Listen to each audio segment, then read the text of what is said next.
Hello, and welcome to episode 13 of Charlotte Mecklenburg History with Dan Morrow.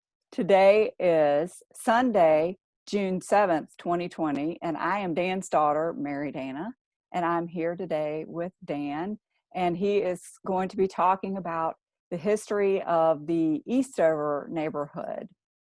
If you want to contact Dan, you can email him at danmorrill2@gmail.com. And you can also follow him on Instagram. So, Dad, hello. How are you today? Hey, everybody. Hey, Hey, everybody. thanks for being here. I think this is episode 13. I'm not quite sure, but that sounds right. We're not getting paid. Okay, so that's right. It's your show. All right, Dad. So I'll let you take it away. Well, let's first of all say that the Eastover that is defined by this map is actually 9 separate developments. But here, let's get the boundaries. Here is Providence Road, and this is now Queens Road. That's that intersection. So you come down Providence to Briar Creek. You go up Briar Creek to Randolph Road. You go up Randolph Road to Laurel. You go Laurel to Providence, and you go down Providence to that intersection again. So that's what we're talking about in terms of today's Eastover. But the man who really starts it is Edward Coble Griffith. Now, I want you to remember his middle name. What's his middle name, Mary Dana? Coble. Coble. We'll talk about why that's important. Colville. Coble. Right. Mm-hmm.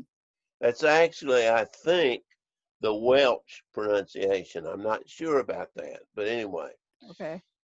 He came to Charlotte in 1910. He was from Virginia. He graduated from Georgetown, or he got a law degree from Georgetown. And he was on his way to Atlanta, and he came by train to Charlotte, and he decided he'd stop for a while. And he went and started working for one of the local banks, and he didn't much like it very much.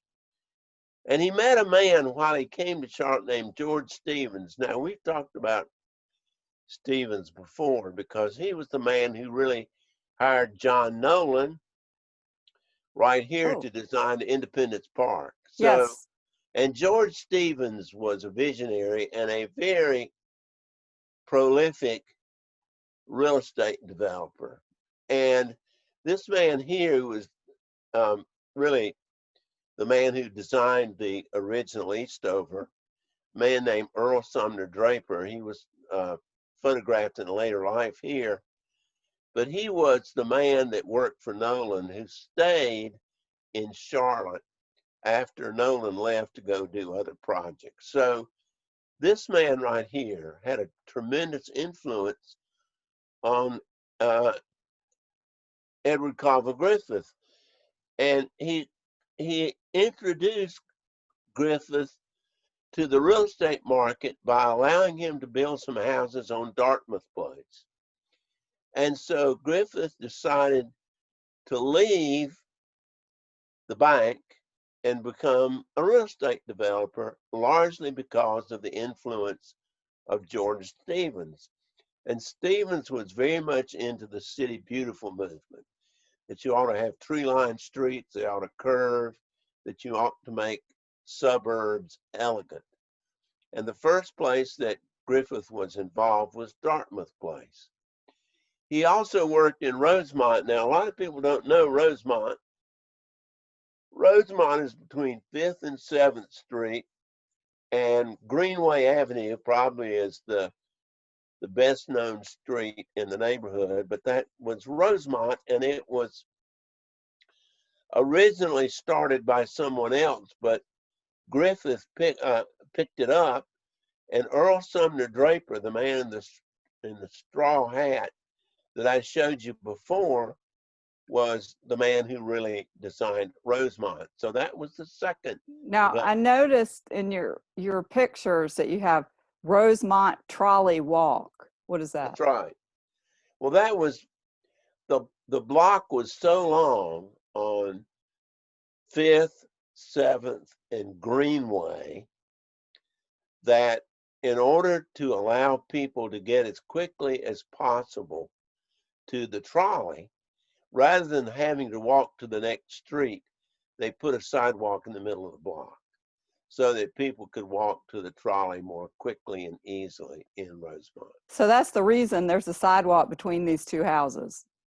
Exactly. Okay. That's a sidewalk that went from 5th Street up to 7th Street so that people in Rosemont could more easily get to the trolley if they lived in the middle of the block. I bet a lot of people don't know that. They probably wonder why there's a sidewalk there. Well, I think that's right. Okay. Now, he also did Wesley Heights, which was off West Moorhead Street. So he had done developments before, but all the developments he had done before, he didn't do Myers Park, by the way. This is the original arch by which the trolley entered Myers Park at 4th and Hawthorne. These two gates here are still there. There's two waiting stations over there still there. People would wait there and then go over and get on the trolley. Oh. But all of the neighborhoods that had been done in the early 1900s, including Rosemont with the trolley walk, including Wesley Heights, these were all served by streetcars. But E.C. Griffith, by the 1920s, decided that he could build a neighborhood that did not depend upon streetcars, because particularly wealthier people that he was obviously marketing to in Eastover had automobiles. And so now I want to show you this map because this is really interesting here, because this shows you what the area of Eastover and Myers Park was in 1892 before there was any development out here. Now, this was all farmland right on the edge of Charlotte. Just to orient yourself, you can see Providence Road coming down here. That intersection is still there. That's now Queens Road going straight. Is that the corner of Providence and Providence? That's exactly right. The Harris Teeter's right here. That's like, it's like the center of the universe, because That's right, exactly. the intersection of the same that street. Was an old intersection where two roads, if you will, led out of town, and this road went to Sharon Presbyterian Church, and this road went to Providence Presbyterian Church. But I want to show you three things because these are really going to be important to Eastover. The largest part of Eastover, the original Eastover development, was 325-acre farm, the Watkins Farm, which was a dairy farm, and I'll show you some pictures of that in a minute. Another development was on this farm, and this is the Farr Farm, P-H-A-R-R, the Farr Farm here. And then there's a whole bunch of developments that become part of Eastover that were on a series of tenant farms. Now, I'm sure that in 1892, these were probably tenant farms that African Americans farmed that worked for Mr. Myers. Mr. Myers lived over here, and so you had the tenant farms, the Watkins Farm, and the Farr Farm. And this was the land that's going to become Eastover, if you will, right over here. The Farr Farm, okay. Watkins Farm, and the tenant farms. Now, later in 1905, you can see the tenant farms are gone. So even as early as 1905, they're starting to build residences here. I want you to notice two groups. These two that are here, and then there's a whole bunch down here, okay? Right. Now, closer to Providence. I want to focus first on these two that are right here. This stood about where Laurel goes off of Providence. This was the Watkins House.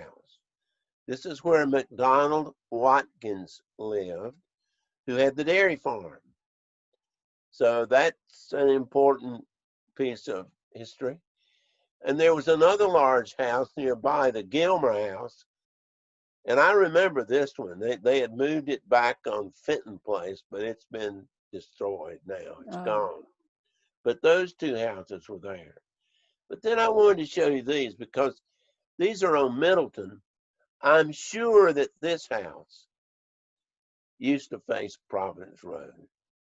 And I believe that this house did too, even though it's been modified a good bit. Now, just to show you what I'm talking about, I think they were part of this cluster here. And they moved the houses? They moved them to get out of the way because Providence was getting more development. They've been moved at some time back on Middleton Drive. I'll talk about this later. Middleton Drive was built in 1938. So I think that's probably when these two houses were moved back on Middleton from Providence. But they're part, these are the only I know this one is because you can tell by its configuration. Mm-hmm. And I'm virtually certain with this one that these are the only houses that remain from any of those that were along Providence Road before Eastover began to be developed. Now you'll notice up here, Elizabeth College, that's where Presbyterian Hospital is now. Okay. And I'm going to look at the Watkins Farm. Now notice almost exactly where Louise goes off of Providence now. There was a road that went back into the Watkins Farm, okay? Now I've got a few pictures of, now this is great to begin. You always know when something started. This appeared in the Charlotte Observer on the 31st of March, 1926. So that's when all this starts. What we call Eastover starts in March 31st, 1926.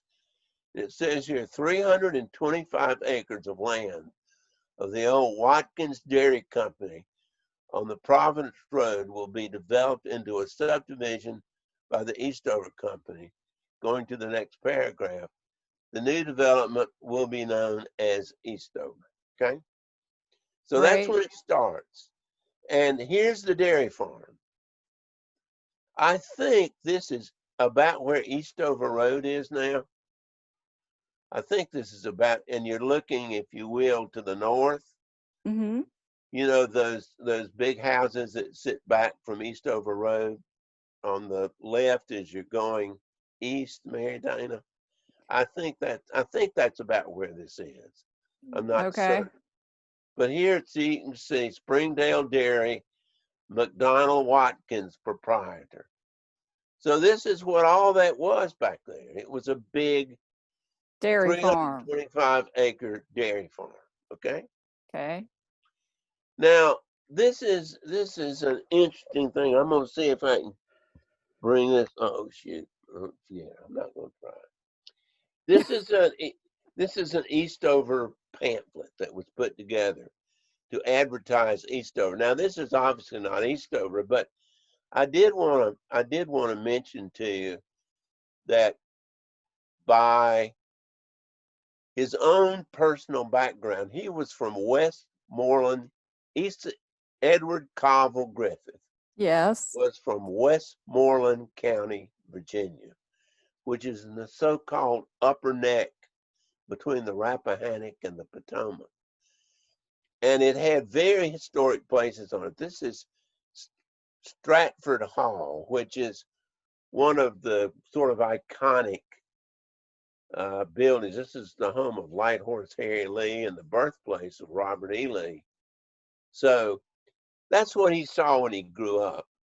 And he grew up in an historic home in Westmoreland County called Twyford. So he liked traditional architecture. This was it. We'll see in a minute. This was his own original home in Eastover. And this was one of the early houses on Eastover. But you can see everything emphasizes. Now, this was the first home in Eastover. Still there on Cherokee.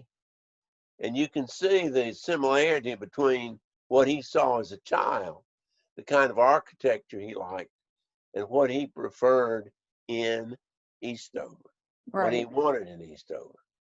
And here again, the colonial style houses. Now, these were entry gates. Wait, where is that house on Cherokee? Like, what's it close to? You know, the first house. It's the old James house. I meant to go get a picture of it. It's near where Eastover Road comes up and touches Cherokee. Oh, okay. Now, I don't think these gates were ever built. You can see Okay. you're going to be able to walk through them. Mm-hmm. You'll be able to drive through them.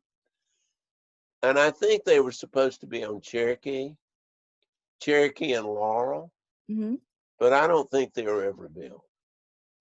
Now, this, I'm going to get you a better scenes in Eastover. This is June 1926.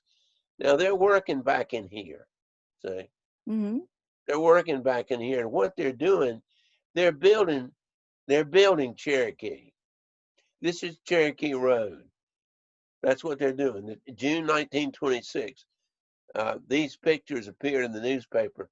And there's Edward Coble Griffith. And you Okay. can see all the people that are out there chopping trees Down down trees. and putting in, if you will, Cherokee. Now here's another Griffiths New Development. I'll show you a better picture. This is the intersection of Laurel and Cherokee. You've driven down 1,000 times, Mary Dana. Come down, say if you're going down Laurel, you turn left, you go down Cherokee, and you eventually get to Middleton, right? Mm-hmm. Now there's a better picture of it.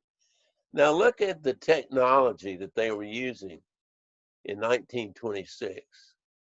Horses, carriages, to build what is Right. now Cherokee Road. Now we get to it. You know, one of the ways you can tell if somebody really knows the history of Eastover, don't call it Coble Road. Wrong, wrong, wrong, wrong. It wasn't Edward Coble Griffith, it was Edward Coble Griffith. And so it's pronounced like Coble. I say Coble. Well, Because don't say Coble. Coble well, is wrong. people don't even know. If you say Cobble I Road, they know, say, but you what are you know, talking about? we got to try, me, Dana. We got to try to make them understand what they're dealing with. Now here's Twyford. Do you remember, where do you think he got the name Twyford? He It's from said, his boyhood yeah, home right. up in Westmoreland County, Virginia. So there you go. Now this is the original part of Eastover. Okay. Now you'll notice a couple of things. Even in 1927, when this basically was produced, there were two streets still coming off Providence that had already been developed. One was Alden Dale, and the other one was Cottage Place. Okay, you notice Mm-hmm. that Cottage Place actually entered part of the Eastover development. You ask where that original house was, right there. Okay. That's where the original house was. And you can see Altondale actually goes down and it doesn't penetrate. It stops and doesn't go through. Right. It's the house right behind Alden Dale. Okay, here's Cherokee, Mm-hmm. Eastover Road. This is, of course, Coble, please. Here's Hempstead going down. Essentially, we'll talk about this thing, the Mint's right here. Right. The Mint Museum has Now, got moved there. now that's all there was to the original Eastover.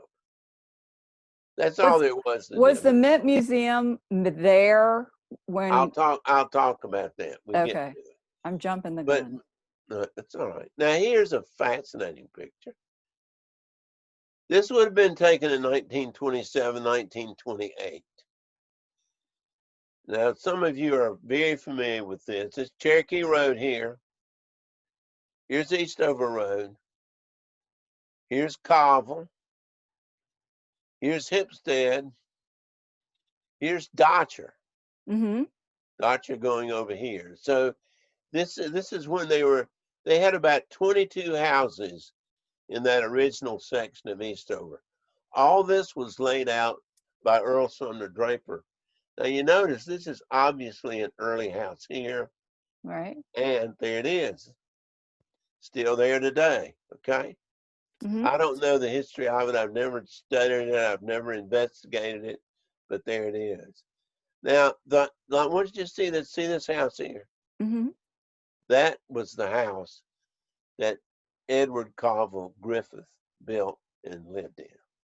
On the corner And of Cherokee and Eastover. exactly, Mm. exactly. And there's a historic picture of it. You can see what it originally looked like. It was done by Martin E. Boyer, who's an architect that I'll spend a good time with. It's another picture. And there it is today. Now that's the E.C. Griffith house, Edward Hmm. Coble Griffith house. That was his original home.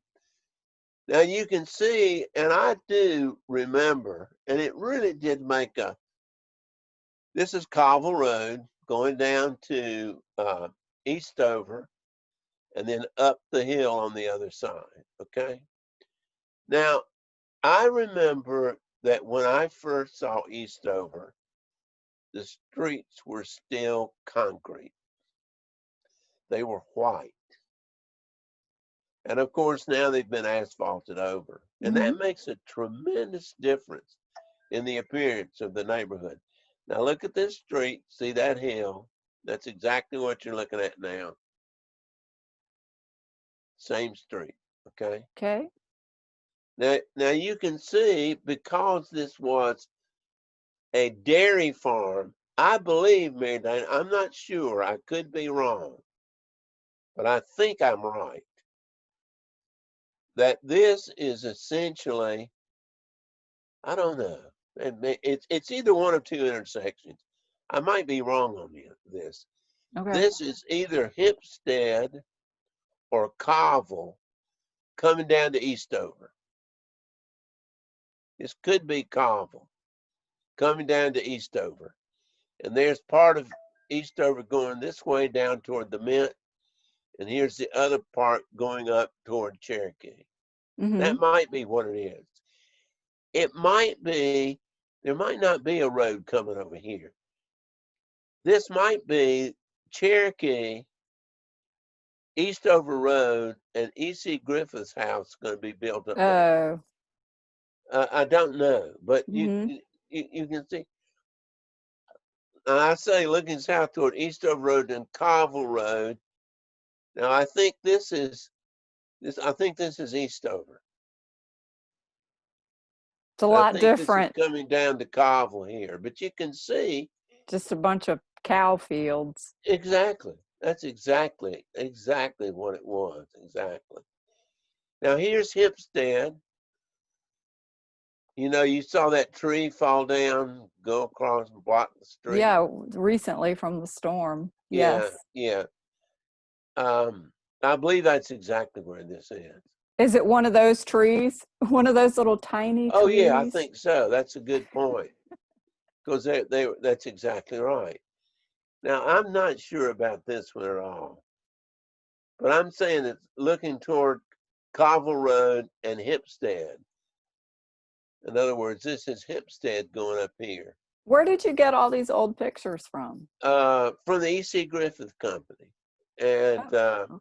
they're just incredible pictures. Hmm. Now there's E.C. Griffith. You can barely see him sitting on I the see edge of 'em. the road admiring his work, what he's Right. doing.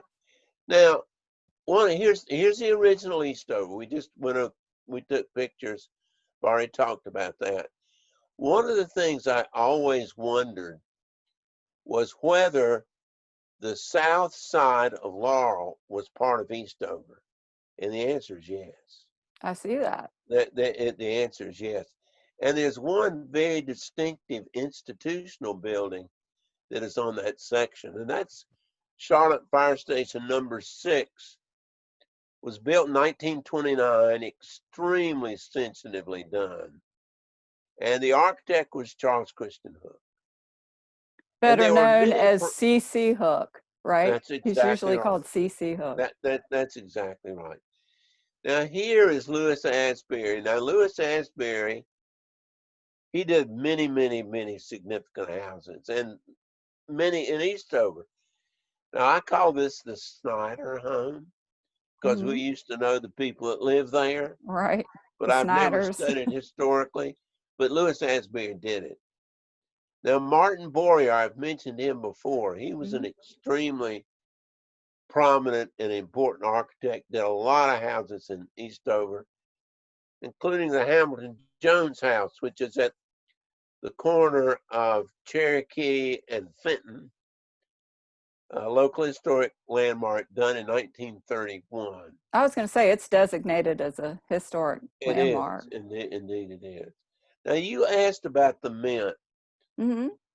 The Charlotte branch of the United States Mint was built in the mid-1830s, and the architect was William Strickland. But in the 1930s, they decided they had to tear it down. And I'm not going to get into all of that, but a group of women, and I'm not going to go, the names are down here, Mrs. Ralph Van Lane. By the way, it drives you nuts. You know, the women just took the names of their husbands in those days. And I haven't had time. I know Ralph Van Lanningham and married to Ellie. She was really the ringleader. This woman right here was the ringleader. In getting the mint disassembled and rebuilt in Eastover. And they even took the eagle and brought it back. And there's the Martin Boyer did it. There's the mint at its new location. Moved there in 1936. And here it is. Here's the building. You can see the buildings here. We talked about it a little bit in one of our past podcasts. Here's the front area here. And there, of course, is the parkland behind. Now, there's also Eastover School. Now, Eastover School, M.R. Marsh was the architect of record, although I'll talk about that in a minute. It opened in 1935, and E.C. Griffith donated the land for Eastover School. And here's Eastover. Again, exactly what he would want, very traditionally designed. It was financed by the Works Progress Administration, federal government. It's the exact mate to what they originally called the Lawyers Road School, which is now the Midwood School in Plaza Midwood. Now, here's Jana Stenhouse, who really was the man who designed Eastover. I mean, he was, and he was very traditionally designed architect. And Marilyn Caldwell Morrow, my wife, in 1982, had a event at Eastover School and brought the surviving original teachers back to Eastover School. So that was an important. Now, okay, I've talked about the original Eastover, right? Now, here's the rest of the Watkins farm. Okay, they did this part originally, but they got all this farmland over here with the creek, of course, going down the middle. Now, the original plan was to put a golf course in. See the golf course? See all the fairways? Yeah, yes. And here's Eastover Road here. Now, you'll notice that the plan, the layout of the original part of Eastover and the Eastover extension is very different. The streets are much straighter, longer. They're not nearly as sensitively designed. But there is one historic landmark in the Eastover extension part of Eastover, designed by A.G. Odell Jr., sort of Charlotte's premier modernist architect. And that's the Robert and Elizabeth Lassiter House, 1951, which is on Hipstead. You can't get a good picture of it because it's behind the wall, but I kind of got a side shot here. But I mean, it is really an incredible house. Now, okay, that's Eastover. That's one of 9, okay? Now, here is the Farr Farm, okay? Now, the Farr Farm is developed. The original hope was they were going to build a tourist hotel and a golf course on the Farr Farm, Mm-hmm. but that didn't work out. So instead, what an entirely separate group did was develop Farsdale.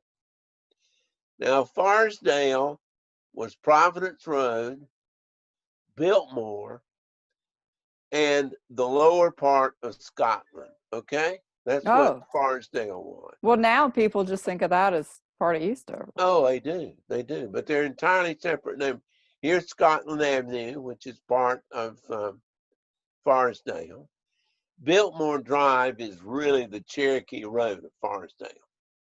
And by the way, Farsdale is a National Register Historic District, Huh. something that basically has never been done for Eastover. I was going So, to say, is Eastover? no, no. How interesting. Okay. Now, how are we doing time-wise? Where You've are been we? talking for 31 minutes. Well, God knows. I got to finish up. Now, I want to go back to these tenant farms, okay? Mm-hmm.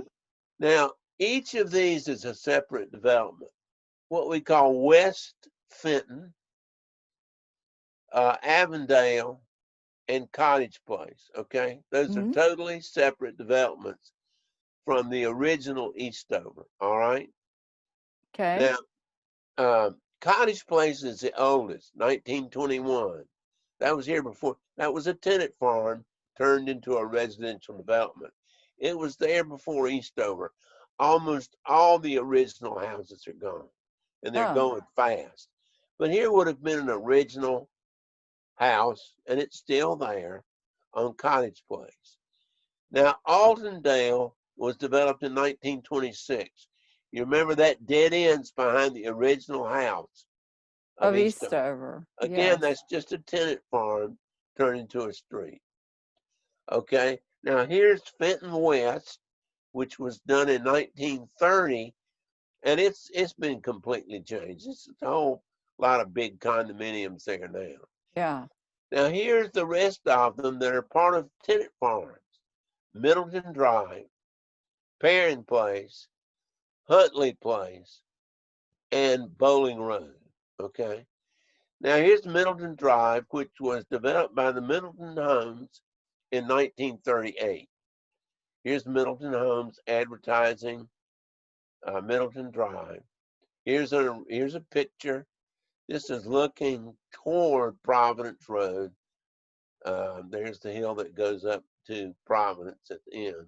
Mm-hmm. Now, John Crosland, big builder in Charlotte, did build a couple of homes in Eastover. You can see there it says, for some of the Middleton homes. Mm-hmm. One of the houses he built is what I'm calling the Goldstein Williams Morrow House, built in 1940 by the John Crosland Company. That's your house. It is. It's your house too. Right, And yeah. it is it's where you grew up. But Right. that was part of a totally separate development. Now here is Huntley Place. Huntley Place was developed in 1939. Perrin Place, 1942. Now the reason I put this map up, this was the Perrin Place that was still in existence when we moved to Eastover in 1967. All of these little boxy places, Lord, it has been completely gentrified. I mean, it's gotten real fancy, dancy, wancy, fancy. Okay. The most recent is Bowling Road, Mm-hmm. 1952. And so, of course, it's also going through a lot of transformation as well. Now, I used to give talks about Briar Creek. Briar Creek has been there for millions of years. Mm-hmm.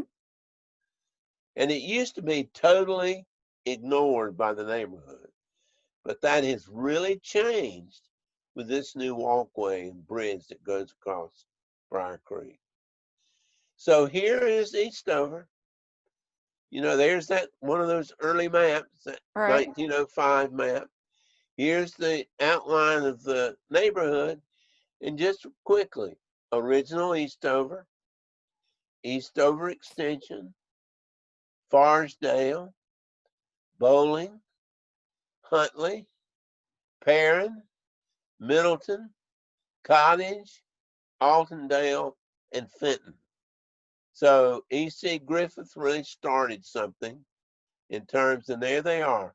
Eastover 1927, Forestdale 26, Cottage Place 21, Altondale 26, Fenton 1930, Middleton 38, Huntley Place 39, Perrin Place 42, Bowling Road 52.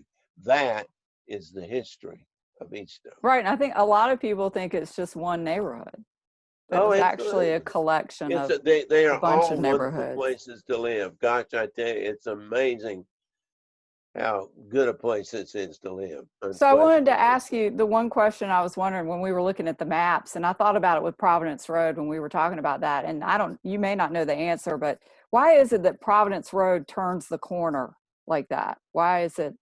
Because the road, what you're talking about is a fork in the road. Mm-hmm. That's what it really is. It's a fork.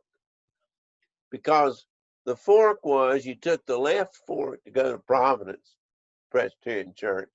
You took the right fork to go to Sharon Presbyterian Church. What they now call the first part of that road, the straight part that goes down to Myers Park Baptist Church, when they developed Myers Park, they changed it to Queens Road. Right. But that was originally Sharon Road. So it was just Providence Oh. Road went to Providence Presbyterian Church. Oh, it was originally Sharon Road. That's right. That's exactly That right. confuses everybody. When I was given directions, even now when I give directions and I say, well, you go to the intersection of Providence and Queens, and that just really confuses people.